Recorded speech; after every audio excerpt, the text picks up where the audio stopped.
Hi hello नमस्कार, मी अंकिता आणि आज आपण स्वामींच्या पुण्यतिथीनिमित्त असा एक खास ठिकाणी जाणार आहोत.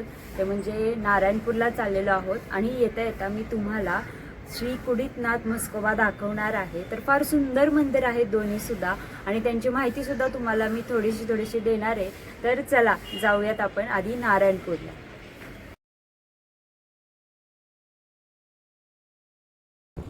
आपली दोन्ही ठिकाणं सुद्धा नाही का एकाच वाटेवरती आहेत, तरी सुद्धा नाही का तुम्हाला रूट सांगते. सगळ्यात सोपा रूट सांगणारे 2 तासात नाही का तुम्ही जाऊन येऊ शकता असा रूट मी तुम्हाला देते.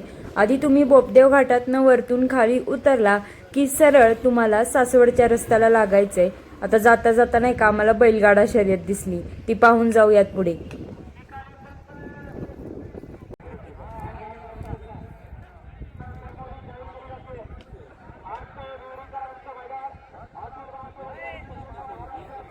आपण आत्ता ना भिवरी या गावाची बैलगाडा शर्यत पाहणार होतो, पण ती सुरू नव्हती झाली, त्यामुळे थोडं पुढं सरकलो. तर तुम्हाला नाही का सांगते, मेन रस्ता हा लक्षात ठेवा. एक रूट हा सासवडला, तर दुसरा हा चांबळीच्या फाट्यावरनं कुडीतला जातो. तर तुम्हाला चांबळीच्या फाट्यावरनं वळायचंय कुडीतकडे. दोन्ही ठिकाणं जी आहेत ना ती आपल्याला एकाच रस्त्यावरती सापडणार आहेत. तर सगळ्यात आधी नाही का आपल्याला कुडीतचा नाथ म्हस्कोबा लागला, ज्याला आपण येता येता जाणार होतो. आणि तिथून पुढेच एक 5 मिनिटाच्या अंतरावरती नारायणपूर आहे. बरं, नारायणपूरला जाताना ना किल्ले पुरंदर सुद्धा लागतो. जर तुम्हाला कधी किल्ले पुरंदर पाहायचा असेल तर नारायणपूरच्या अगदीच समोर आहे. नारायणपूर हे पुणे जिल्ह्यामध्ये पुरंदर तालुक्यात येतं. सासवड या गावापासून 5 ते 6 किलोमीटर अंतरावरती. गेल्या गेल्या असं वाटलं महाराज आपल्या स्वागतासाठी समोर उभे होते. नारायणपूर हे स्थान एकमुखी दत्त महाराजांसाठी प्रसिद्ध आहे. म्हणजे हे मंदिर जे आहे ते फक्त शांत वातावरणासाठी खूप छान आहे आणि मंदिरातली मूर्तीसुद्धा अगदी प्रसन्न अवस्थेतली आहे. नारायणपूरची स्थापना ही सद्गुरू नारायण महाराजांनी केलेली होती. जर याची स्थापना इतिहासामध्ये असा कुठलाही उल्लेख नाही की कुठल्या काळी याची स्थापना झाली होती, पण इथे तुम्हाला दत्त महाराजांची मूर्ती तसंच श्रीपाद वल्लभांचं सुद्धा दर्शन घ्यायला मिळेल.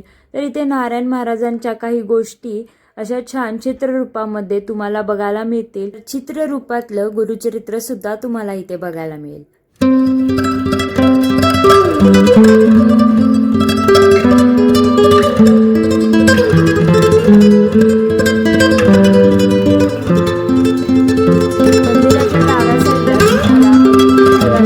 शिवाजी महाराजांच्या काळात शंकराचं मंदिर आहे, ज्याचा आता सध्या जीर्णोद्धार चालू आहे. बाहेर येतात सगळ्यात आधी उसाचा रस घेतला आणि त्यानंतर आपलं नेक्स्ट डेस्टिनेशन होतं कुडीतचा नाथ म्हस्कोबा, ज्याचं मंदिर हे मला फार आवडतं. कारण पुण्याजवळ इतकं सुंदर मंदिर आहे आणि का कोणी पाहायला जात नाही ना, तर या मंदिराकडे बघून मला असं जाणवतं. आपलं दुसरं ठिकाण होतं पुरंदर जिल्ह्यातलं श्री नाथ म्हस्कोबाचं मंदिर, जे कुडीत इथे आहे.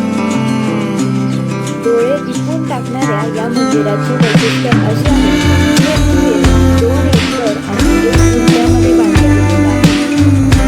मंदिराचं दुसरं वैशिष्ट्य म्हणजे हे प्रवेशद्वार जे आहे ते 51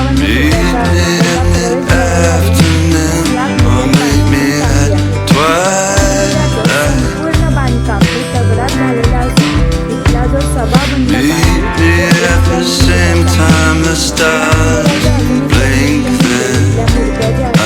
स्वयंभू आहे.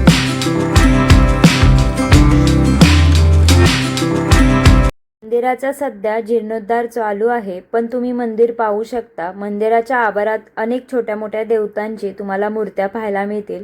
तर सगळ्यात मोठं आकर्षण म्हणजे इथे भिंतीवरती कोरली गेलेली ही चित्र.